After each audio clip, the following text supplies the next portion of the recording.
say 37 and we're in Albania. His morning's breakfast consisted of an ice cream and a rather floppy burek.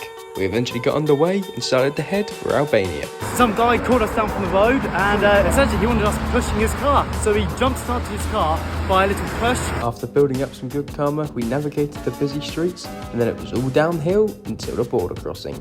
Hello. We soon found this bar restaurant where we had a traditional Albanian meal along with some pizza. Having eaten far too much, we pushed on to Skoda. We then explored the city, its architecture and all of its religious buildings before finally getting a mosque rating. Right, Patrick, first mosque review. Well, it's clean, but it was modern. I'll give it a 7. After cycling for a bit, we settled down in a cafe where we met Georgie. After a few drinks, he invited us to his place, and that was pretty much it.